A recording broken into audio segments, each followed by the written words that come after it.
Hello, everyone. Welcome to Take Two. Our first stream ended up being laggier than anticipated, by which I mean purely unwatchable. So I apologize. I had a lovely time listening to Amy talk about illustration and mythology and fantastical worlds, and I'm sorry that you all did not get that same opportunity. Would you like to do an introduction of any length of time? I had some questions prepared, but you are welcome to go off of them or not. I feel like we've had a much chiller conversation in an unstructured way. But for those who could not hear you before, who are you and what do you do? All right. Hi, everyone. My name is Amy, and I am an illustrator and a bookseller at BookBug, which is how I know Jacqueline. Yes. And we were just talking about how much I love, I guess, mythologies, and especially Irish mythology, and why I like drawing, because those kind of go hand in hand. Yeah. It's all about the imagination and stories and playing pretend. Yeah. Yeah, that's kind of, I guess, where we were. Yeah. That is wonderful. Thank you for being willing to recap yourself. I know it is a strange thing to ask. I will also repeat myself in saying that seeing Amy's illustrations always brings me into a wow, I would like to be in this world of an almost childlike wonder of capturing that, which I think is so cool. Yeah, and just the idea of folklore and fantasy and things like that as a way to have a safe adventure is really wonderful. Can you tell us what you are drawing presently? Yes. So currently I am drawing a little selkie girl, and a selkie is a seal who can shed their coat and come to land and become a person. But if someone steals their coat, they are forced to stay with that person until their coat is returned to them. So it's a little bit of a dangerous thing to go on land. This little girl is very fearful, be a little trepidatious. Yeah, I can see it in her eyes. But also brave. Yes. Yeah, I truly my knowledge of mythology was fairly limited to weird books that I would pick up in my grandma's house, which mostly had to do with banshees and leprechauns. And so I was like, yeah, that's what we got. We got the good one and we got the scary one. Oh, banshees have a bad rep. They're they not, I mean, they do. That is true. yeah. That Yeah, is I very learned true. somewhat recently that banshee is basically ban, which is woman in Irish, and she, which is people of the hill or fairies. So it's just a woman fairy.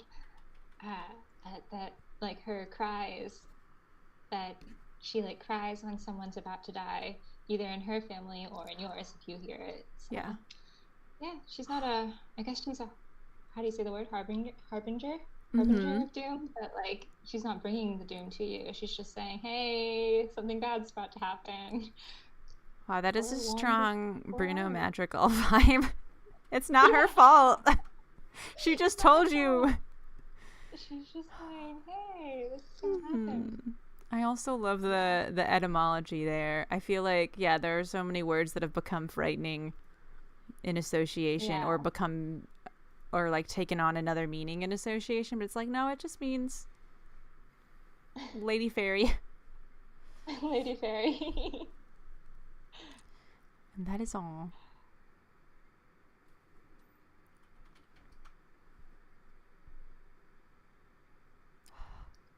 What are there actual full seals in the background? Is that what is happening? Yeah. Aww. Or they're also selkies, but they've dared her to go. Oh, So yeah, she's the brave one who's going forward, and they're like, "Bet you're not gonna do it." She's like, "I am." I do So greatly yeah, enjoy art that has like a clear or even a like could be interpreted in different ways story to it. Um yeah. I my sister recently sent me um a TikTok account that is just a small child reading Calvin and Hobbes, but they think that Hobbes is pronounced hobbies. Oh And so they're my like, "Welcome goodness. to Calvin and Hobbies." And then they like narrate what they think is happening in each of the panels. And that made me realize just how like thoughtful and packed each one of those panels were. Like, oh, you can Yes. see exactly what emotion each character is experiencing, or whether they're standing still or doing something, and if they're doing something, why they're doing it. Yeah, so much of the information's just right there. You don't need to read the story. Yeah. Um, yeah, that's my favorite thing about like wordless picture books, too. It's like there's there's a story that like they intended to tell, but you're not limited to it, you Mm-hmm. know? Comes what you make it. Yeah. All art is kind of like that too. Do you have favorite wordless picture books to recommend, or is that putting you on the spot a little much?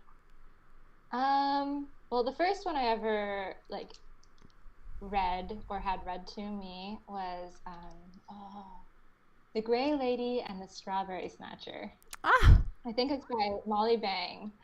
I think it came out in like 1990, Oh but my it's so gosh. good. It's beautiful. If you get the chance to take a look at it, yeah, my dad used to read it to me before bedtime, and every night it would be a Oh. little bit different because, you know, Of course. that's That's how, wordless. That's how wordless books work. yeah. I feel like Um, that's also how dads are. that's The true, two that's of them true. combined. Your dad and my dad have the same energy. My dad would read books with words and then say the words wrong. And then we'd be like, "No, it's not a chicken. It's a cat." And he'd be like, "Well, if you knew it was a cat, why are you having me read this book?" Oh, man. Oh, excellent point, Dad. You got me there. You got me there. Goodness gracious. Oh, that's adorable. Mm-hmm. But that is lovely. I didn't realize. I don't think I ever. I don't vividly recall any wordless picture books from my childhood, and that doesn't mean that I didn't read them. But I did really Right. enjoy all of the wordless picture books that I've seen, like as an adult, that people have written. Yes. Journey by, I think Oh, it's Aaron Journey is Becker. so Do you good. remember that one? Yes. Yeah. And then Stormy came out a couple years ago, and that one's Oh, lovely. the dog. Yeah, it's about the Yeah. dog. That Yeah. one is absolutely precious. I don't know how many different ways you can interpret that one. It's pretty self-explanatory, Mm-hmm. but the story is just fine the way it is. So, go. Add some color, maybe. Ooh. It's So time. Time for the while you fun are part. on your color journey, uh, Yes. I'm going to give viewers slash listeners a little bit of backstory for bookstore things. Both of us um, once worked, and Amy continues to work at This is a Bookstore and a Book Bug, which is a lovely little bookstore in Kalamazoo, Michigan. It's got two spots to it. One is all children's books and children's things and art supplies and all that fun stuff. And the other side is everything else. So there is a strong emphasis on children's literature and like beautiful books and all kinds of different picture books and lovely things like that.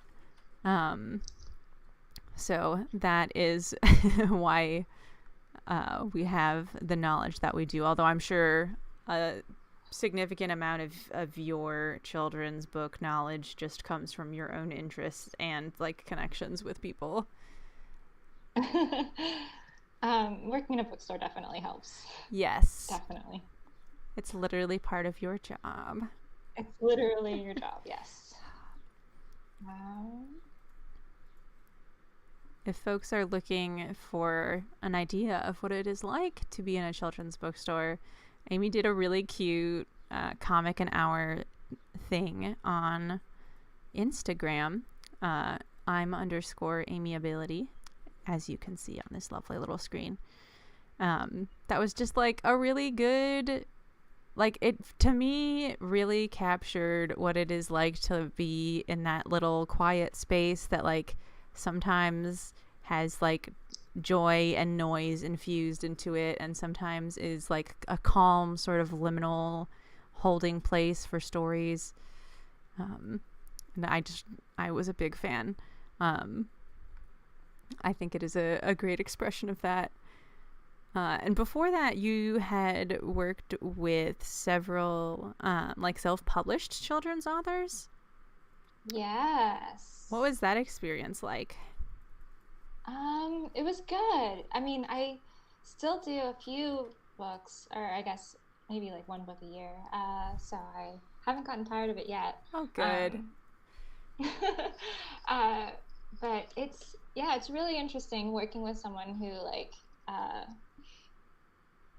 this is their baby, and they've just had this idea that they want it to be in the world, and they need help bringing it there. So it's like, Yeah. it's super collaborative.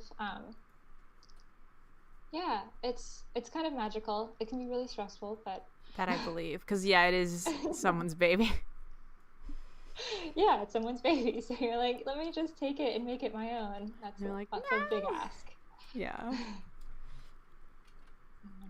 But yes, I do like it. That is so cool to me. From a sort of topical take, I did see that you illustrated a book titled On the Luck of an Irish Sailor, which is so appropriate and also really beautiful. Like, I, having seen the cover, wanted to read it very badly. Oh, good. Well, I think I have a copy if you're ever interested. So. Ooh. I will genuinely borrow that from you. Okay, good. Yeah, that was my first book I ever did. Really? Yes, the author was Mike Mirabella, and he knew my uncle in some way. And my uncle was like, "Here's this freshly graduated artist. You want to use her?" And he was like, "Sure." So yeah, he took it a lot on faith. And yeah, it was a really good training ground. Mm-hmm. It was super cute. It's this little like sea shanty that he wrote when he in like the 70s or something, and he put it in a drawer and let it sit there for years, and then decided after he'd like not looked at it for probably like 20-30 years, like, oh, actually I kind of want to turn this into a book. So yes, watercolor. It's a story about a Irish sailor who gets lost at sea, and a mermaid comes and rescues him and brings him down to the bottom of the ocean, where she shows him to her family and all of the other little sea creatures, and they have a great big party. And this is that Irish sailor now as an old man, sort of recanting the tale to a young child. It's super cute. That's adorable. I love a framed story like that. Of like, yeah, a story within a story. It was Mike is not Irish. He's Italian. But he wanted to have that like, real Irish vibe. So he decided he wanted to get it like recorded because it's a song too. Yes. So it was really fun going to like a recording studio, and he had this like Irish pub singer named Shay Black sing the song, and I got to do like background vocals, so it was really fun. That's awesome. Where can I find this song? I'm pretty sure it's on YouTube. Just On the Luck of an Irish Sailor. Just Google it. I will find it. And if I do find it, I will put it in the description of this video for interested parties. because I feel it needs to be shared. That's so cool. Yeah, it's pretty fun. And you said that he just really liked the like aesthetic and the music of like Ireland, despite not being Irish himself. That's Yeah, delightful. I feel like it is. that's not something. I feel like a lot of people are like, oh, yes, I really enjoy British culture, or I really enjoy Japanese culture, or is like Ireland is not like a top tier. I'm very into this as an aesthetic, I feel. Except on St. Patrick's Day, yeah. Except on St. Patrick's Day. Yeah, it is a very concentrated enthusiasm. Very, yeah. Um, yeah, I kind of agree with that. I guess he had like uncles and things like that who were sailors. And Hmm. so he kind of had that vibe of like this weird uncle who would come periodically and say, "Oh, yes, I saw a mermaid on my travels." And he was like a little boy and was Oh my completely word. in love with the idea.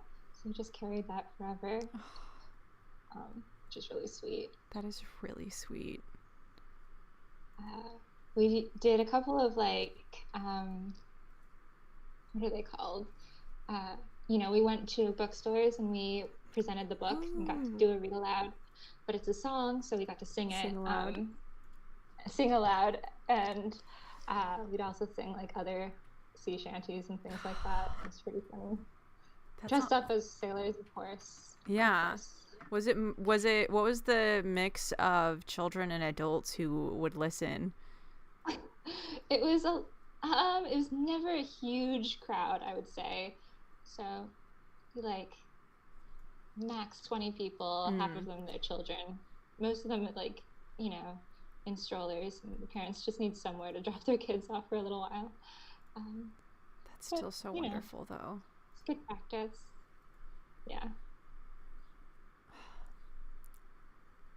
Yeah, I saw that it was a song, but I didn't realize that the song was like written and recorded also. Yeah. That is so cool. It's pretty fun. Hmm. Um, What are yeah. some of your like favorite representation of like Irish mythology and folklore, whether it be like books or movies or what have you? Do you have ones that you especially enjoy? Well, we were talking earlier about Song of the Sea. Yes, Um, high so that recommend. animation group, they're really wonderful. The first one I think they did was called Secret of the Kells, and Mm, the Kells are a huge part of Irish history. I wouldn't say mythology because it's like not yeah. really mythology. It's uh, more historical. Um, but yeah, so I really like those. And then I also had this book when I was quite young. It was called like Song Upon the Harp, something like that. Is that what it's called? The Names Upon the Harp, I think. Yeah, and it was like Irish mythology and different cycles. So it had like the mythological cycle, the Ulster cycle, and it was like told in a way that felt really historical, but it was actually just stories. Well, not just stories, but Yeah. yeah. Uh, and they were great, and they were illustrated by PJ Lynch, who was like, I don't think we have them in America, but he was like an artist laureate of Ireland for a while. Oh my. Um, so they're just these beautiful watercolors. If you get the chance to look them up, you should, because they're gorgeous, but a little dark. Actually, Hmm. really dark. So I don't know. Maybe if you look at them, you'll be like, "Oh, that's why she's the way she is." Like yeah, just sort of absorbed that as a child. Yeah, there's this one story that's about like it's sort of Sir Gawain and the Green Knight. You know how Hmm. Sir Gawain like comes across this Green Knight, and the Green Knight's like, if you chop my head off, then you have to let me chop your head off. And he was like, okay, that sounds great. Um, so yeah, there's a story that's sort of like that in here, and it's got this beautiful illustration, but it's also like this giant with his head dripping blood, and it's so Yes. grim. My grandmother was like, this is your favorite book, huh? Yeah. There's something very funny about like adults that are concerned for a child but don't want the child to know that they're concerned but don't realize how incredibly obvious it is. Yeah. So, oh man. It's like, I know that you know that this is weird. Yeah. You're not fooling anyone, Grandma. You're not fooling anyone. Yeah. So I really loved that book. I still have it. I brought it with me when I moved here. Um, Aww. yeah, it's one of my forever titles. I love forever titles.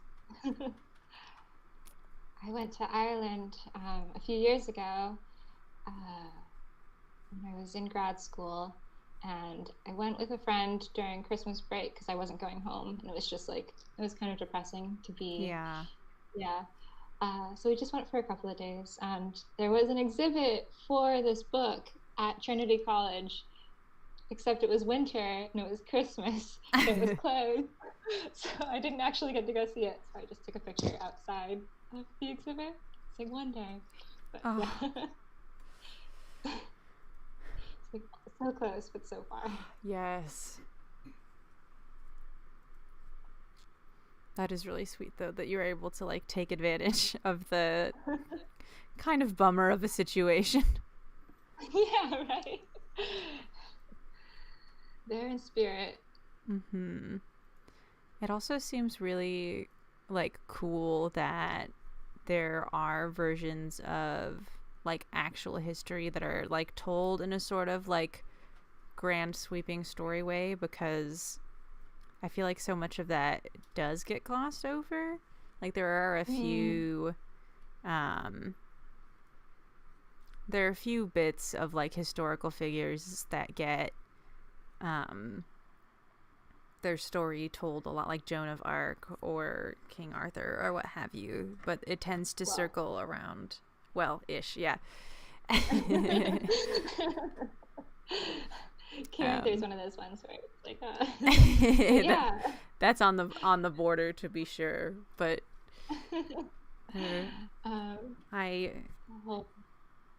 yeah,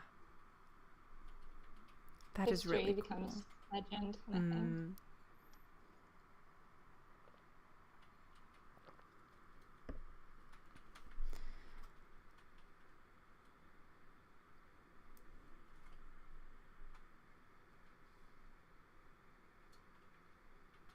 I'm enjoying watching these cliffs come into being. Do you usually do backgrounds first when you draw? I don't think I've ever seen like a full process for something you've made before. Yeah, I think it depends. Here, I'm trying to figure out my color story. One of my issues that I'm sort of learning how to undo, and I think it's something that a lot of people have, is that like you sort of get stuck with thinking, oh, grass is green and hills are brown, the water is blue, the sky is blue, you know, like it's not really true. And when you're illustrating, it doesn't have to be true anyway, because you can make it whatever colors you want.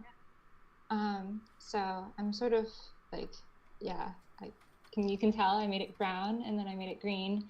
Now I'm like, oh, what other colors can I use there? in this? So I'm trying to take a step back from that and turn it into something else, and then maybe that'll inform what she looks like in the foreground. Ooh, so, yeah. I like that. That is interesting that you say like getting stuck in that, because my mom does watercolor art, some of which I think you've seen, but she would always point out like, this tree isn't just brown, like look, you can see purple hues, and based on the way the light reflects, like you can see this color and that color, and like it just blew my mind that she could see that. Yeah, like to the degree that like I feel like 2 + 2 = 4 and the sky is blue have a similar like, of course, quality to them, even though the sky is only kind of blue only sometimes. Yeah. Yeah, right? It's kind of interesting. Do you notice those kinds of things when you're just like observing the world around you? I wish I were better at it. I think a lot of the times I see something and I say, "Oh, I should take a note of that," and then it completely goes away. Mm-hmm. Yeah. I spend a lot of time like in my own brain, and so sometimes, like, I have been living in the same place for a year and a half, and my partner was like referenced a scale like that you can weigh yourself on. I was like, we don't have one of those, and we did. We have had it in the bathroom I use regularly for a full year and a half, and I just didn't register that it was there. I know it becomes part of the scenery, and then you just don't I see just the didn't thing think anymore. about it. Oh Yeah, I'm man. the same. Uh, drives my sister batty. Yeah. I'm just like, oh, Like didn't even notice that that was a thing. Yeah, that's really funny. I'm glad you enjoy that. He was very entertained. He's not been there the whole And time. No just way. like, I think you're making this up. I have never seen this before in my life. Yeah.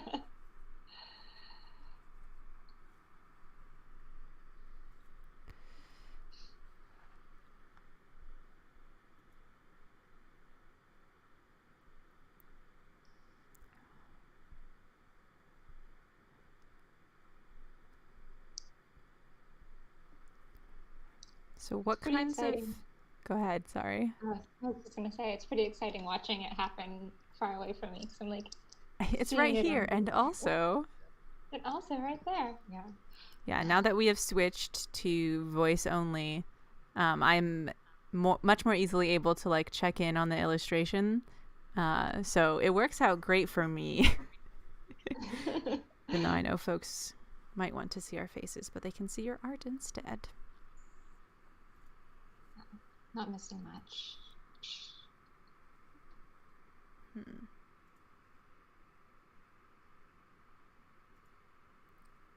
So, do you do most of your art digitally? Yes, I Has it always been that do. way? Um, no, but I realized, like on the Luck of an Irish Sailor was done in watercolor. Yeah, it's got very much that vibe to it. Yes, uh, but I did it on these massive, I want to say it was like 23 inches uh, wide pieces of paper. And then I was like, okay, I have these Yeah, illustrations. Now giant. Oh my gosh, yeah, because you've got to just move them with you or get rid of them, neither of which feel great. yeah, luckily Mike wanted them, so Oh, he good. he took them. But no, even just scanning them in to get them Oh, yeah, into that's a digital huge format so we could hassle. make it into a book was such a pain in the butt and kind of expensive. And Hmm.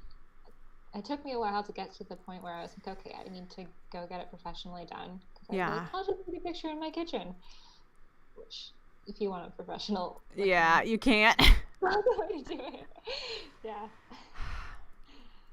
So, you don't need a scanner if it's already in your computer, That is very and you true. don't need to carry massive things around. So, yeah, that's why I moved to digital. Also, then you don't have to keep on buying paint.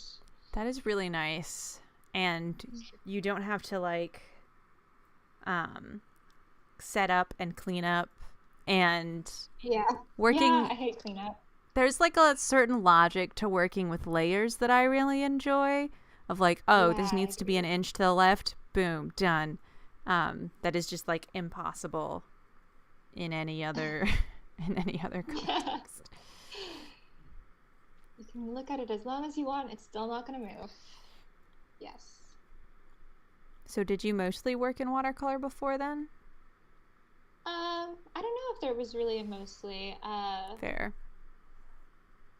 Yeah, I didn't really do, despite always knowing that I wanted to do art, I didn't really do too much art until my senior year of high school. Really? Um, yeah, mostly, I doodled for myself, but I didn't have any like classes or anything like that. Yeah. And then um, decided to take AP art. I was like, this will be fine. It was not. Oh. Um, but it did tell me, oh, you still want to do this, even though you don't know how. So, Mm-hmm. yeah, I went to college for it and decided to just experiment and see what things I liked. I Yeah. guess I kind of decided then, like, oh, watercolor is my favorite Hmm. medium. I really like ink with watercolor. Yeah. I think it's just really It's very cool. It's striking. like Arthur Rackham vibe.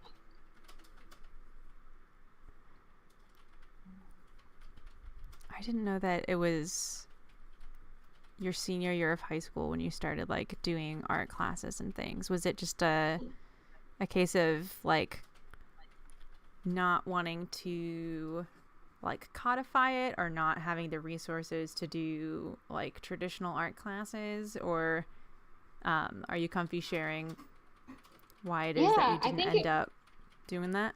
yeah. It was mostly because I was doing music and Mm, uh, yeah, that was my elective, so I didn't think I right. could do a different elective.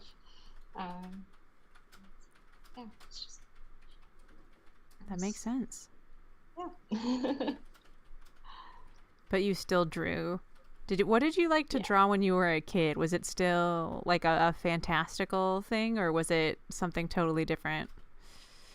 a lot of fantastical.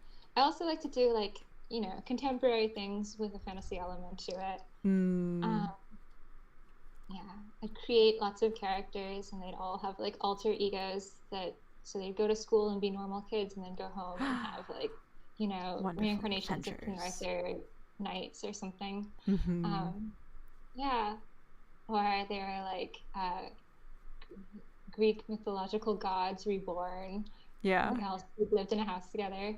Uh, yeah, those That's kinds of things. very, very charming, both as a concept of like a book or a story for anyone, but particularly as a concept of like a story written by a child who is just very excited about it. Yeah. Just want to see all these friends hanging out in a house. I love that concept, and I think I always did. Yeah. I always really liked transformation. So I would draw Hmm. a character and then draw them again older or draw them with a haircut. That's Yeah, I was just interesting. obsessed with that. Yeah, I feel like that is something that you see a lot with like a known like, oh, here's my version of my favorite fictional character, but they're dressed as a pirate or they are a child or etc., but not with original characters. So Yeah. that's really cool. But change is interesting. Yeah. Hmm. How would you think about like aging up a character that you had created? Um, I don't know. I was very this was the child who really liked monsters that cut off each other's heads. So I was very angsty and, you know, we'd been through some things. Like, we'd come out back after 20 years and had been in this post-apocalyptic world. And so they're world weary and worn. And Mm-hmm. also, like, what would they look like with 5 more inches? Yeah, that's What they cool. look like small. This is what they look like big. Yeah. Did you save any of your like early work, or was it kind of like the on the look of an Irish sailor drawings where like I don't have the space for these? I have a bunch of them under my bed at my parents' house. Mm, this makes sense. Yeah. So we'll see how long they're allowed to stay there. Yeah. Uh, I used to make a lot of paper dolls for my Oh. characters, so they could, be stood next to different characters. Yeah. Um, That is so neat. I have a bunch of those. So. I really enjoyed paper dolls as a kid, and I would try to make my own, but I could never like properly scale clothing so that they could wear it. I would draw it like Oh, as the wrong size, and I would get upset yeah. and give up. That is frustrating. Yeah, mine didn't have like clothes that you could put on, but I would like draw their full bodies and then cut Yeah. them out and put cardstock on the back of them so they weren't floppy. Oh, that was a level of craftiness that I did not have. I was just I'm taking showing off my printer work here. paper and wondering why they were all floppy. Oh, yeah, you gotta do the But double you had the know-how apparently. thick.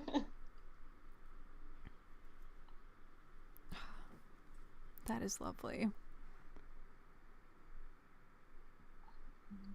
Yeah, how about yourself? What would you do when you were little? Oh man. I did a lot of I guess what would now be called fan art of like here are like I drew so many Pokemon.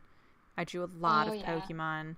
I drew all my favorite superheroes. So Unfortunately, not much has changed. okay, you, you got me there. It's okay. I'm doing the exact same thing too. We're all Hmm. just grown-up versions of ourselves. Yes. So Yes, we it makes are. sense. Yeah. Doing the same thing our whole lives. Hmm. Yeah, I forgot this memory completely, but I had a I would make friendship bracelets like out of embroidery floss, you know? Ooh, yeah. And I would just take a safety pin and a friendship bracelet and pin it to my knee and sit in like a doctor's waiting room or whatever and work on it. And that's exactly what I do now with my crochet stuff. And there was Yeah. like a little project in my 8th grade class where you like had to make a business plan. It was like super basic of like how much will stuff cost, how much will you charge for the thing, how much money will you make. And I was like, I need a down payment of $11 to buy all the embroidery floss I could ever need. And it was just very Dream like big. I never turned that into a business, which is probably for the best. I feel like trying to turn something you love into a business at 13 is maybe not the thing.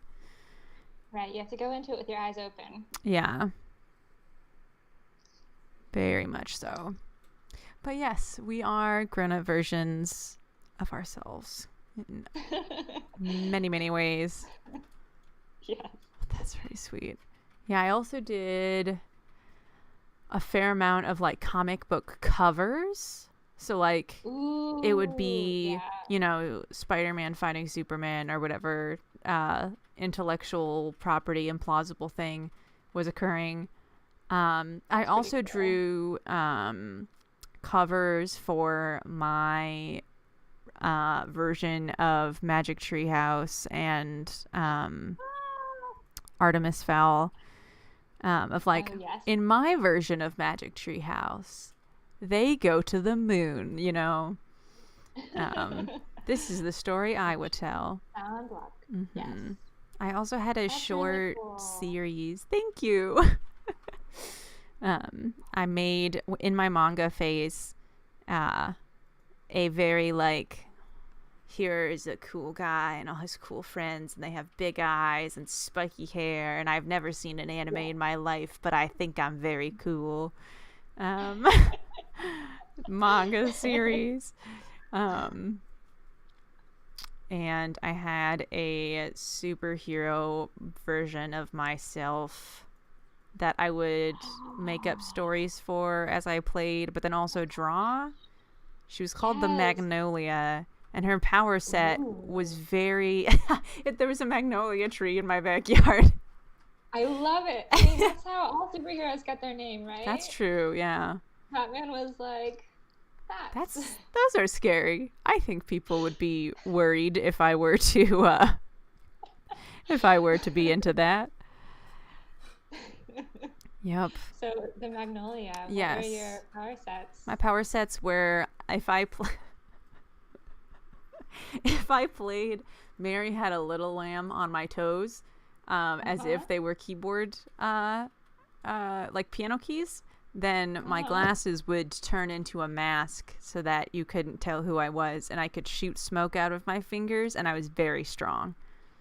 Fantastic. The smoke out of the fingers was a very like, and then I disappear sort of a thing. And my sidekick was named Garter Dog after my brother's pet stuffed animal dog who guarded. Oh my gosh. Garter Dog who guards. Garter Dog. That. If I could have a superpower, mine was always metamorphosis, like shape-shifting. So hiding, I think, yeah. Yeah.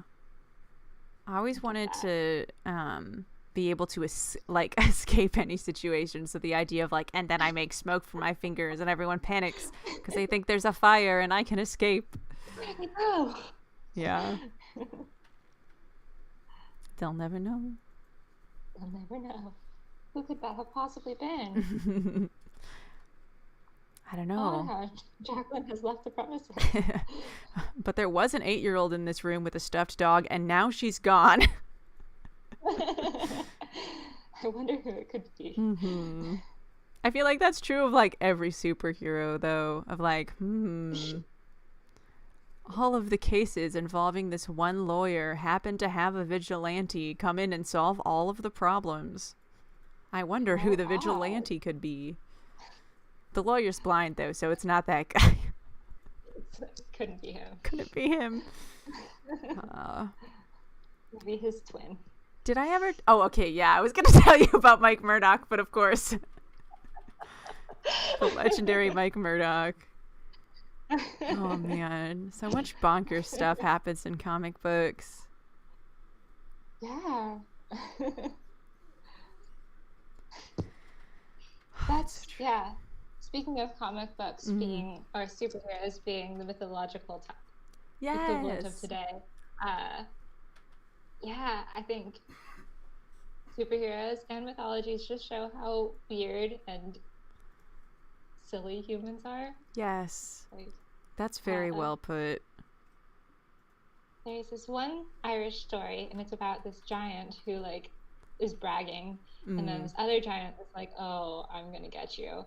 So the first giant, I can't remember what his name is, but he like goes to his wife and he's like, help. And so she like dresses him up as a baby and makes him lie in the cradle. I've heard this before. Please continue. It's like striking somewhere very deep within, but I do not know how it ends, and I must know, so please tell me. There's a version of it that was illustrated by Tommy DePaola, which is probably what you saw. Probably. His name was Finn McCool or something like that. I don't know. But Una is his wife, and she's the best. And she like invites the other guy in, and is like, "Oh, we're still waiting for my husband to arrive, but in the meantime, do you want to eat his favorite snack?" And then she like hands him these giant boulders. He's like, "Oh my gosh, yes!" On them. He sees the baby in the crib and he's like, "That's your child?" And she's like, "Yeah, I hope one day he grows to be as big as his father." And like just freaks out the other guy so much that he goes running. It's pretty great. But wow. I don't know what my point was, but like I don't know, it was so ridiculous and so silly, and it's yeah. Like, we're humans. Oh my gosh. Wow. It's yeah. Yeah, because I remember being like, why would he eat rocks? That doesn't make sense. That Una, she's pretty great.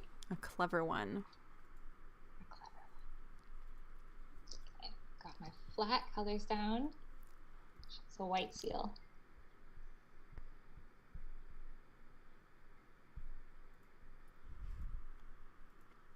I am loving this.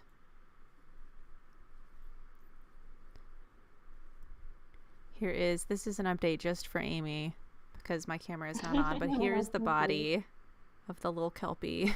Oh my gosh, look at that little tail. Thanks. Oh, I will share it at some point. I think maybe at the end for the screenshot bit we can pop on cameras and see how that goes. But yes, I did go with mermaid tail. Thank you, Thomas. I think it works a little better. Oh dear, I can't count.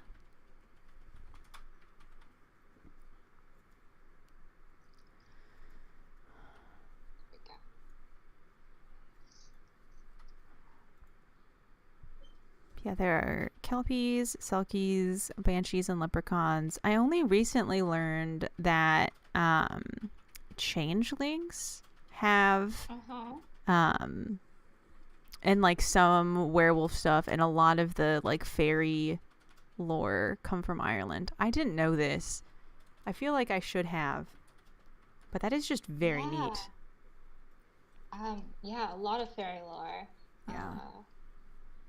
There's I think it's called Tua de Danann, people of Diana. It's like this Mm-hmm. whole separate world that they live in. Oh. Um, yeah, so I guess it sort of has parallels to fairy and how we have like Queen Mab and all of those Yeah. things like that sort of existed in Ireland like centuries Oh before, my um, gosh. which is really cool. Yeah, I think the the land of immortality. It's called Tir na Og or something like that. Tir na Nog. Yeah, Oh my gosh. really cool. Yeah.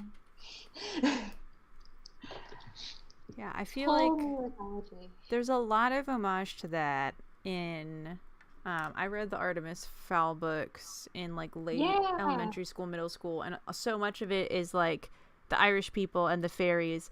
And I truly thought that that was just made up for that book. And But no, it he's Irish.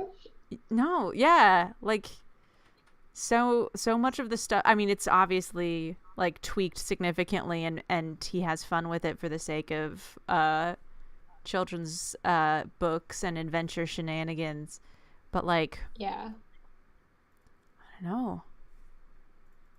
I read the first one. I think I read the first few and then sort of like didn't go further. Maybe there hadn't been any. I don't remember when they came out. I want to say like They started releasing in eight. 2001, and then there ended Okay. up being 8 of them over the next like 15 years ish. Okay. Yeah. So I think I must have caught up and then just never And yeah, started never reading them going again once back. he started publishing more. But yeah, Um, the first one, like, there's like an acorn in a tree and a full moon, and it's like very, yeah. That never comes back, by the way, okay. in And case that you was were it. curious. And then it was dropped. Oh, man. Well, they're still making some, right? They're just not in the Artemis Fowl story. They're like Yeah, they have the Fowl twins, which twins.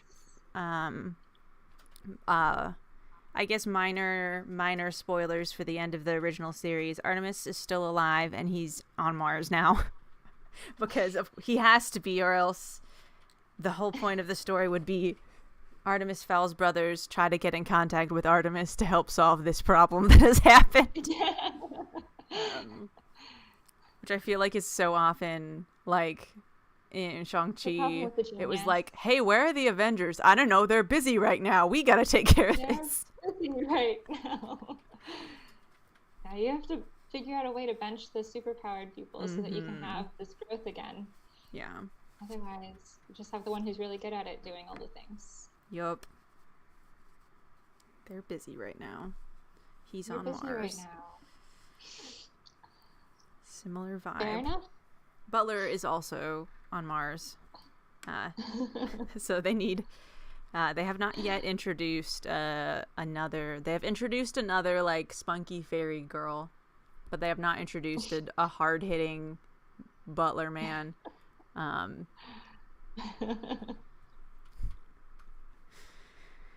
Maybe it's still coming. Oh yeah. Oh, I like this little guy. I was not. I didn't see. I could not picture in my mind's eye how this little kelpie would turn out, but I'm beginning to enjoy You're it happy right more. now? Yeah, I'm Good. happy now. I got Oh. buddy. You just need like a mane along the back. Yeah, otherwise, he sort of looks a little bit like a manatee right now. Yeah. Um, Just a long-faced in a cute way. manatee. Oh, thank you. uh, yes, mythological Irish creatures. Hmm. I like how a lot of the times it's like they may kill you or they'll help you. It depends. Yeah. There's a very like unpredictable nature to that freaked me out a little bit as a child, but was also very like intriguing, Yeah. and as an adult too, to be fair. Yeah. Just like cuz Wait, I just don't know. yeah. Yeah. Cuz I think in like other fairy tales it was like you're nice to the old lady on the side of the road and she'll give you magic powers. Like that's how it always happens, but like you can insult a fairy on accident or just like Yes. gain the ire of whomever. Just That's decided. you're very moody. Yes, very much so.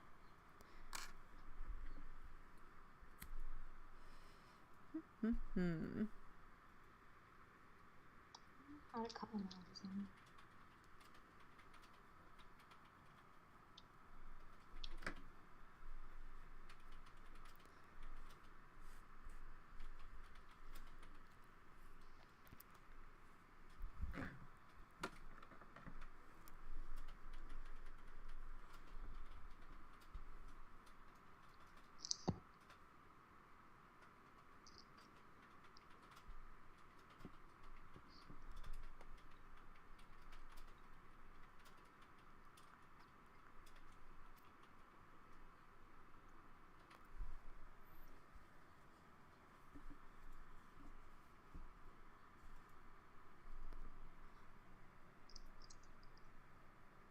Okay.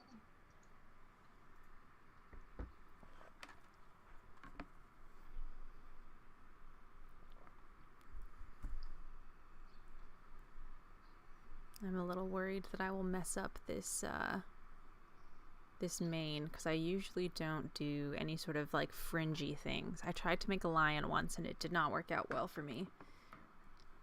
It was just very scraggly looking. So we'll see how this goes.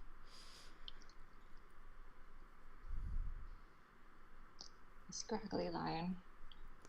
Yeah, and there are some like cute scraggly lions. This was not among them, This is unfortunately. not. Darn. It is. I mean, I commend you for doing something that is three-dimensional and like exists out in the world. We're Thank talking about the you. benefits of digital art. Control Z is my friend. I love being able to just undo a problem. Like, oh, that's Control not C working, is and I can great. just make it go away.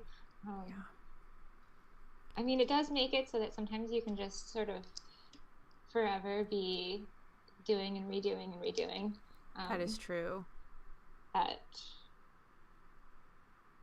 yeah, it's a really good safety that I appreciate having. Hmm.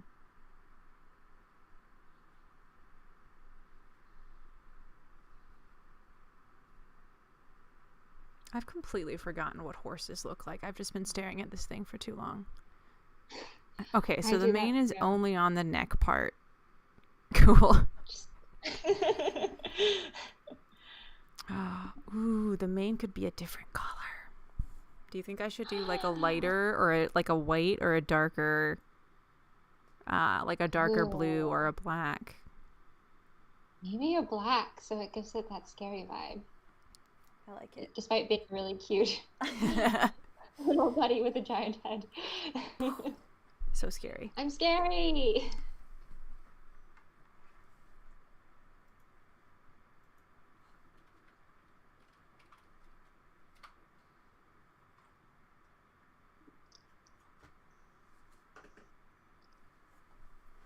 Yeah, that has the same vibe as like little dogs who think they're ferocious. Yes. Like, good job. You're so frightening. Buddy.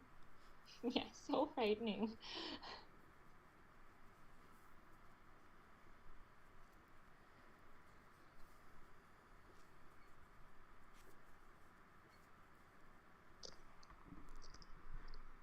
Some seals in the background, so we'll do you first. I just like their little heads poking up out of the water. Yeah.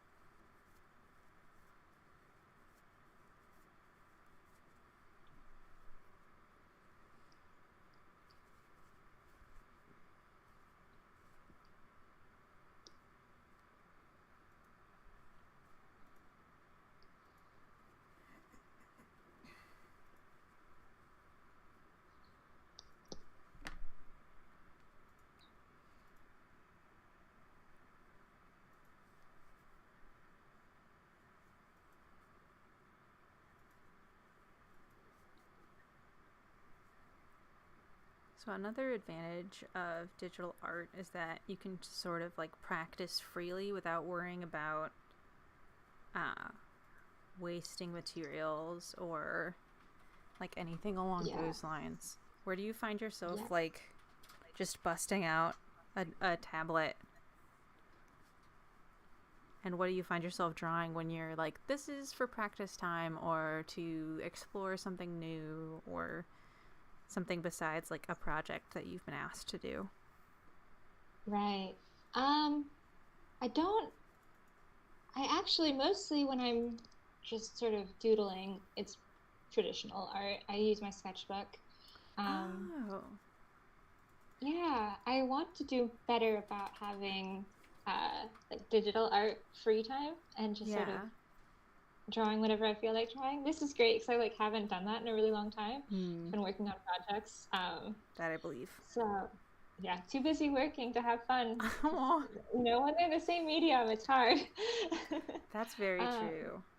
There's like like a boundary yeah, thing that could be helpful there. yeah. But my goal lately has been color. I want to be better about Hmm. limited color palettes. Um, like here, I'm just sort of doing what I feel like, and I tend to go towards blues and greens, in case you Yeah. couldn't tell. It also fits, to be fair. Yeah, we are in the water. It's fine. Um, but yeah, I want to be a little bit more intentional about that, and I'm Mm-hmm. still practicing. So yeah, that's my goal for playtime is play with color more. I like that. So, would you like in deciding to play with color to like choose a different color scheme of like I'm gonna do something with purples today? Yeah, and say something like, "Oh, I'm only going to use purple today, and I can use Oh, value, but I can't use different colors," or something yeah, like that. Or I'm only going to use purple and orange today, and these two colors have to be, that's it. Yeah, so, yeah, um, 'cause I feel like that creates really, really interesting and dynamic images, and yeah, I'd yeah, like to be better at that. yeah. There's definitely something to be said about like working within constraints, and I think it helps you realize like what like assumptions you've been making about what your work can and can't be, and like what is um like your go-to or what you've been using as a default when it can also just be a deliberate choice. Yeah. Do you have a default? Do you feel like you get stuck in a rut sometimes? I Yeah, I definitely um my drawing is much more limited, and it usually does the most of the drawing I'm doing now is like based off of the plushies I make, and I will say Mm-hmm. a whole lot of it is um, a sort of like the plushie as pictured from straight in front. Nothing else is happening. And recently I've started to experiment a little bit because I've been drawing some of my Dungeons and Dragons players' characters, and they're doing Oh, like little poses cool. and things. And Yes. I was like, this is gonna be so hard. It wasn't. Um, excuse me. What But was I so afraid of? I know. Brain, why have you done this? Yeah, I definitely let that fear monster get in my way a lot of the times. Mm-hmm. It's It's like, oh, powerful. I can't. Yeah, you can. Yeah. Yeah, I find It is often that beautiful. like me having the gumption to do it is not particularly strong, but like someone else has asked me to do a thing is much stronger. So like my players being like, "Hey, can you draw whatever?" Because I like showed them some like my little Mothman. They were like, "I want Uh-huh. my like my tiefling in that style." It's like, "Oh no, I can't disappoint you," but Yeah. that's it can be very motivating and like get something interesting and new done. Yeah, I agree with that. Mm-hmm. Definitely rely on having like a critique group Ooh, because I It is Yeah. very If I don't have beneficial. someone to turn in, I feel ashamed, um, which maybe Yeah. that's the Irish Catholic family. Yes, there's a certain amount of that. What? Yeah. Just like the hardworking nature is both uh, a good and a bad thing, depending on the healthy or unhealthy way in which it is presented. Yes. Yeah. What was the? Have you seen the John Mulaney bit about like, have you ever worn a sweater made in Ireland?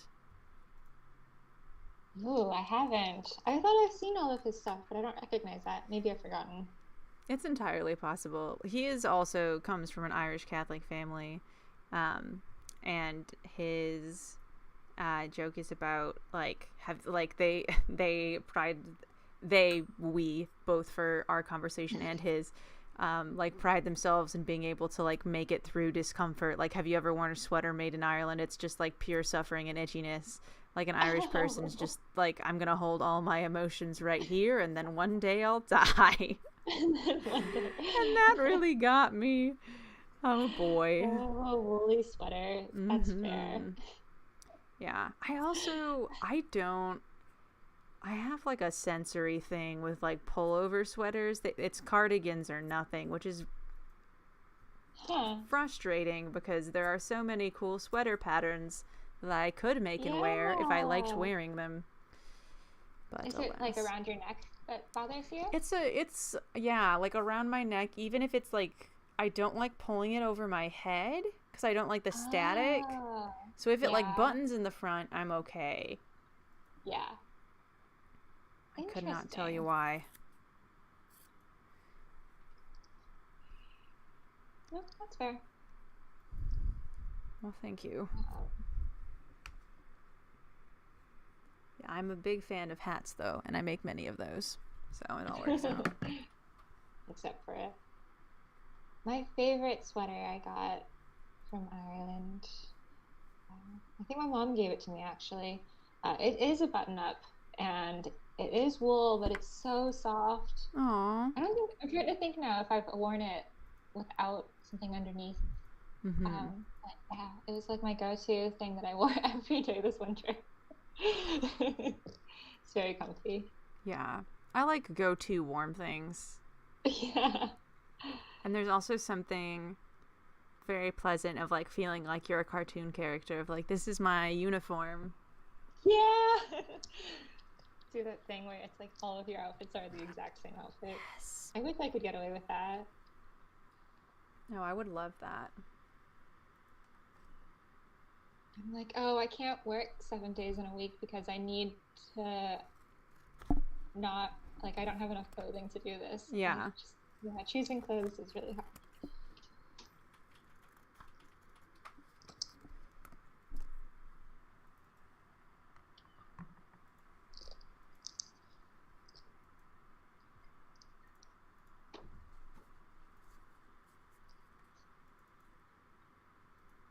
Mm-hmm.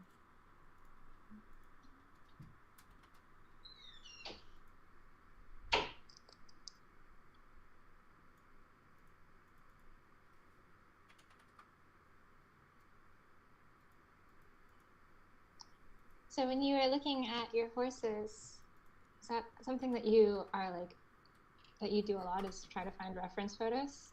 Mm-hmm. Yeah, I do that too. I feel like when you're sort of first starting out, you get told that it's not okay to look at references or like it's cheating if you look at references. Yeah. Um, but That is definitely no, something I hear a lot of. I'm like, how do you expect me to know what this thing looks like? Yeah. I think there's a certain sort of it is odd because the idea of like a live painting or a still life or a landscape where you're present is like Mm-hmm. the epitome Yeah, in a lot of ways, which is just a non-digit or a non-pictorial version of that same thing to me. yeah, And so it does feel a little like leaning into snobbery. Um, as far as I can tell. But yeah, I didn't have that as much. One, because I don't have a formal art education, for better or worse, and also because my mom, like, was told the same things when she was doing her watercolor art, and then like quickly realized like no. Actually. Yeah. And so I didn't have that sort of in the back of my head, and so of course every time I was like, I'm going to draw this thing or that thing, I would have like a reference image for the like person or thing I was drawing, and a reference image for the pose they were in, and all of that kind of thing. And it just helps, Yeah. because like when I guess wrong. You Yeah, know. exactly. You waste a lot of time being like, this is what I think a horse looks like, Yeah. when you could just look at a horse and know. Yeah. Yeah. Like, I was fully prepared to put this mane all the way down the tail of this horse, and that would have looked not correct. Or even being able, because I, in my mind, the, like, tentacle kelpie was, like, the only kind there was, but no. I just looked up kelpie and saw all these, like, cool flipper tail things. And also some that just are, like, weird horses but blue. Yeah. I feel like that's what I think of when I hear Kelpie, but Hmm. it's sort of hard to be like, yeah, it's just a wet horse when you're doing it. It's just like that. Like, I don't know how well it'll come off. Right. Yeah. Just like you doused this horse in a hose.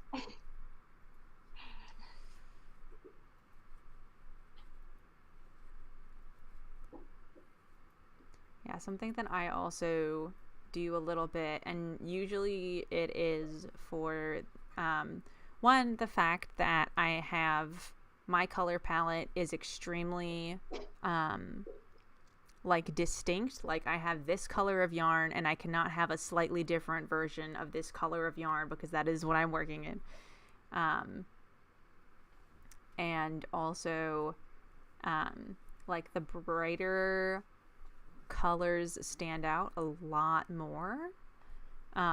Like, I could make a little black dragon and a red dragon, and 9 times out of 10 someone's gonna go ooh and pick up the bright red dragon.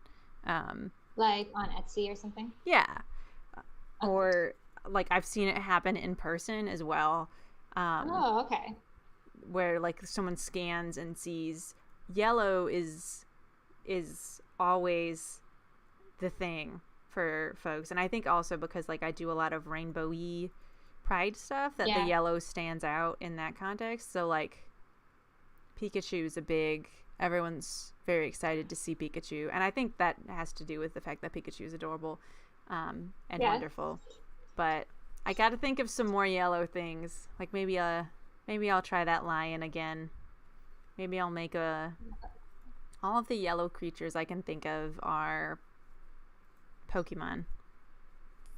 So maybe a Just a a bit more sunflower Pokemon. friend, or Oh, yellow.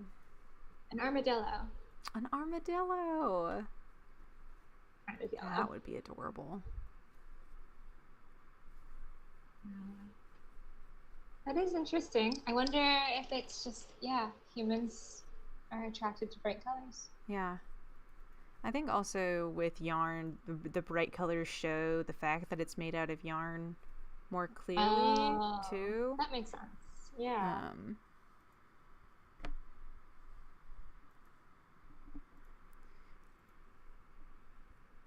That is true.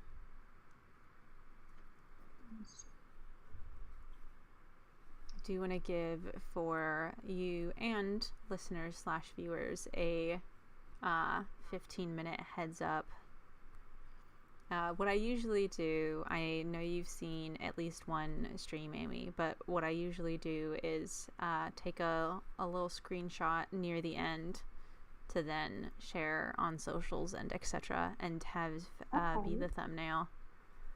So I would want to, I could sometimes take one early on, but I want to get maximum selkie. So here we are. And it is an unfinished selkie is more than okay, so please do not feel pressure. think I'm almost there. Okay.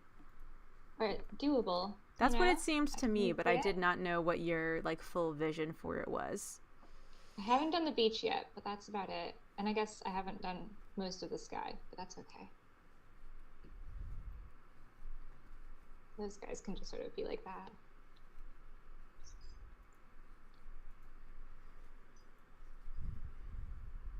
Um,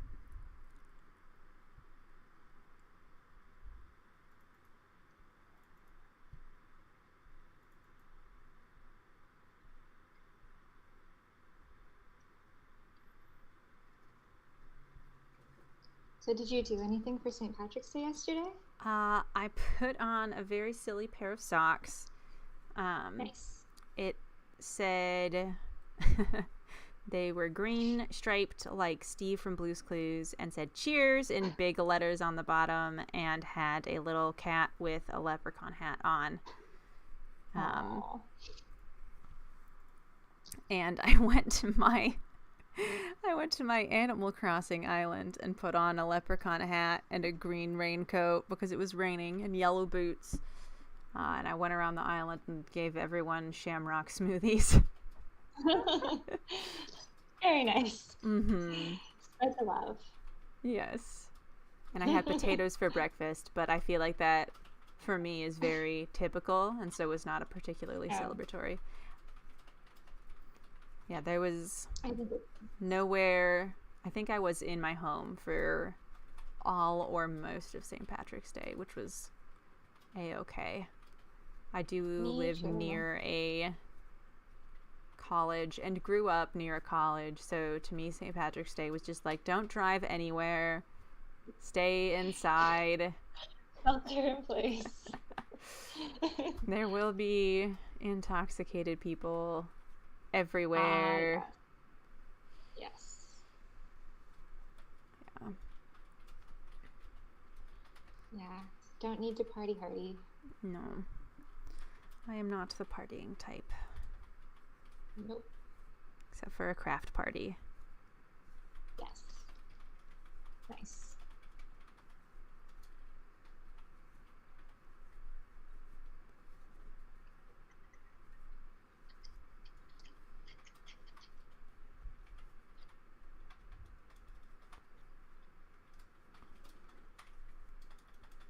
I love how the way that the like lighting and the brightness is, you just like focus in completely on her face and her look of like trepidation but also bravery. Well, thank you. I think I need to add more shadows, but and more light on her face. But Hmm. yeah, I think faces are my favorite thing to draw. Yeah, So I love that's your good. faces. They're very Oh, expressive. thank you.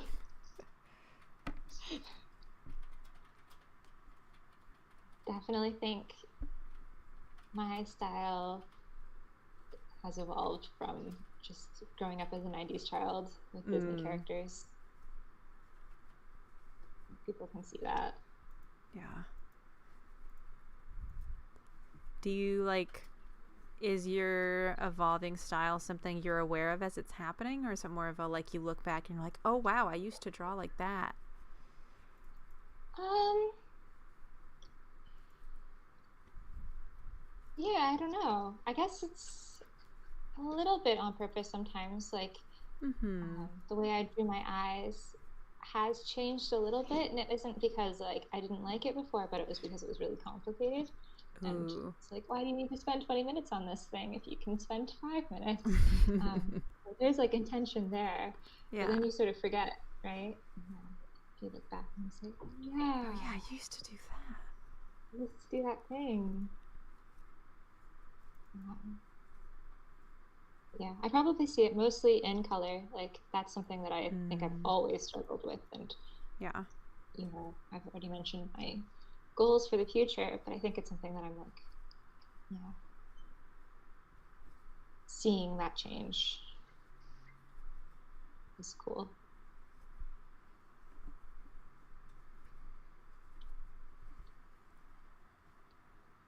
Let's see. Yeah, sometimes I will I will look back on something that I've done like a while ago and like feel a visceral need to like remake it or redraw it, of like it's got to match, but that's not how art works.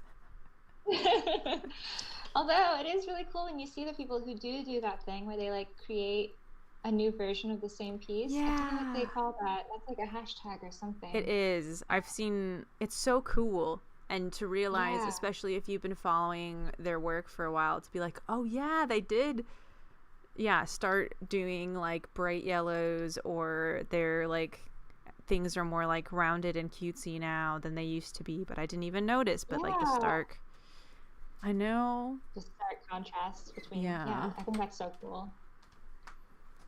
Sometimes I will go back to like a plushie I made a while ago and be like, well, how could I do this more easily? Because like I know more stitches and techniques now than I did then. And sometimes it's Yeah. like, oh wow, what was I thinking? And sometimes it's like, no, I had it pretty good the first time. Like I tried to redo my whale pattern, and it turns out that like 2017 me had a really good idea of how to make a whale.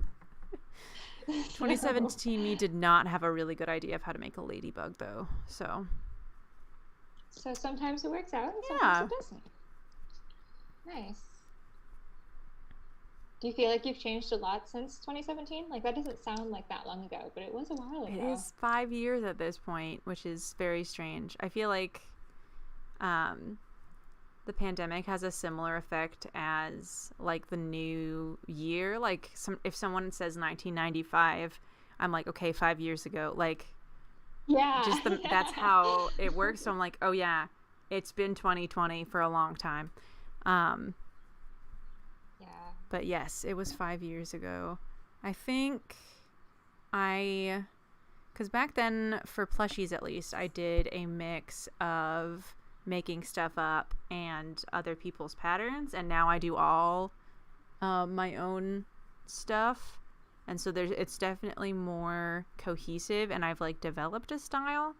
Whereas back then it was just like, I want to make things, and whoever has a pattern available for said thing, I'll do um, that pattern. yeah. Or if I don't like the pattern, I will try something else.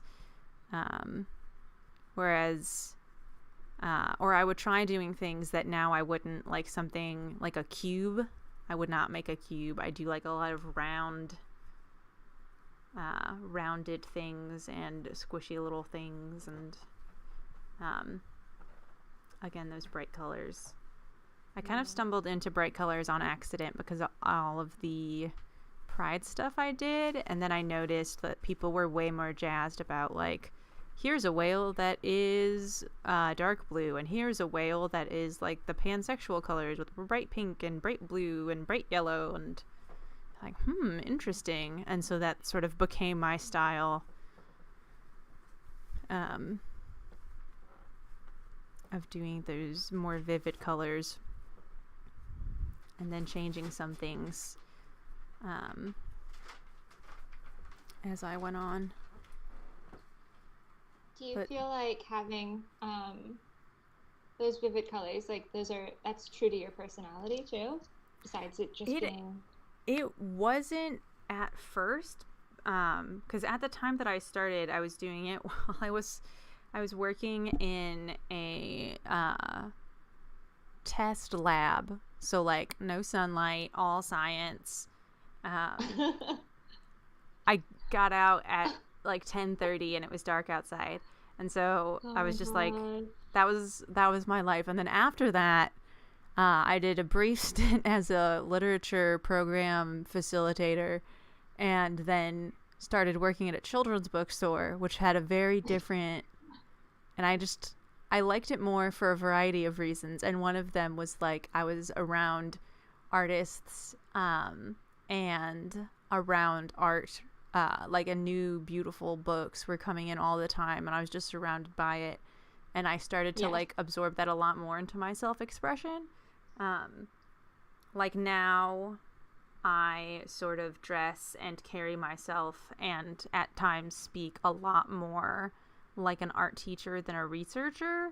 And that's been, yeah, that's been like a gradual thing for sure. Interesting.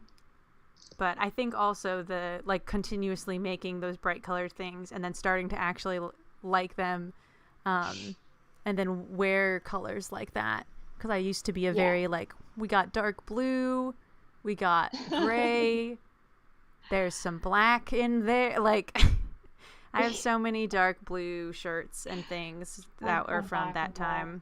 Yeah. And now, for those of you who didn't see my camera earlier, I'm wearing like a bright teal shirt and then this like multicolor sweater thing that I made. Just like, oh, this is fun. Why not all of them? Yeah, why not all of them? And I think part of it also is like seeing how fun and expressive like the people around me would dress. And be like, oh, that's fun, because there's something very exhausting, particularly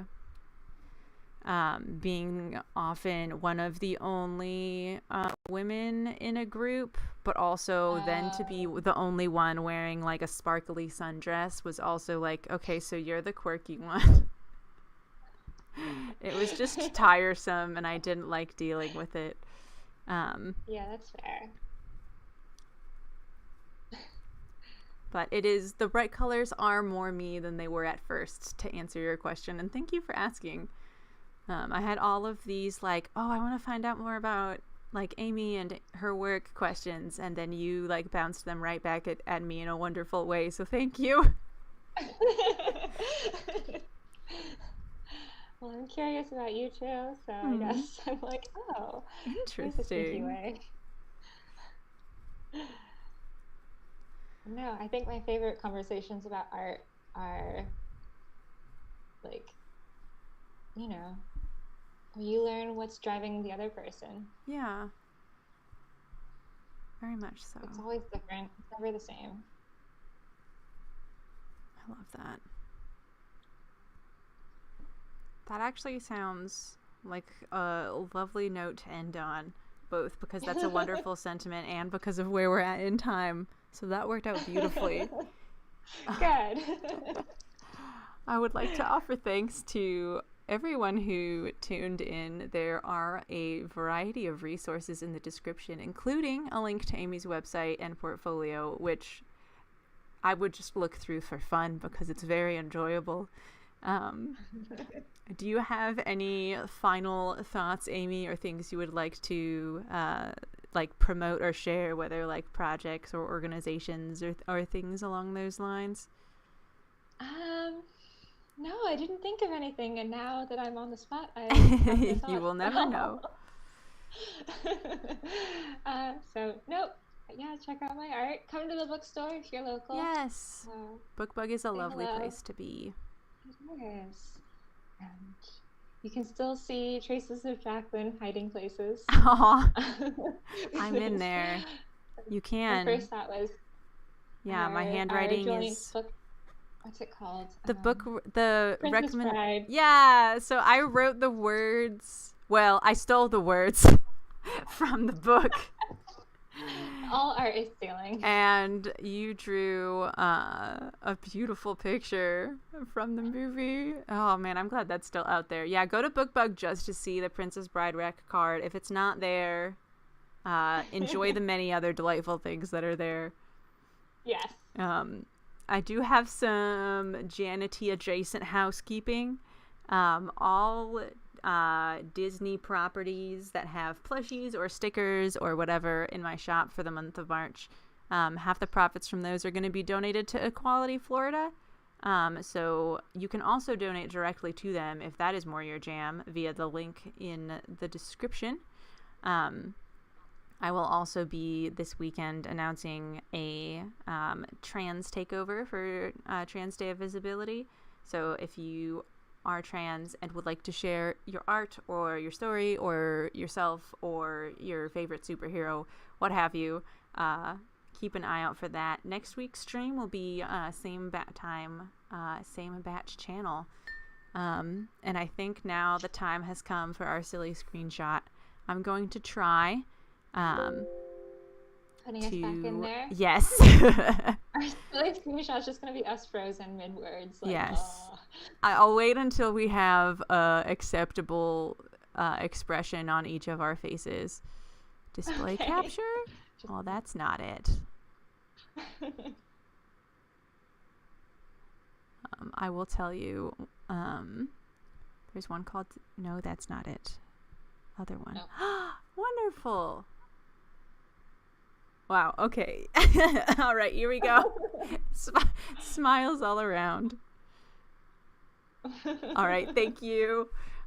Thanks again for joining, Amy, and for kindly continuing despite technological difficulties and my lack of preparation, meaning that your work and words were not shared quite as wonderfully as I was hoping.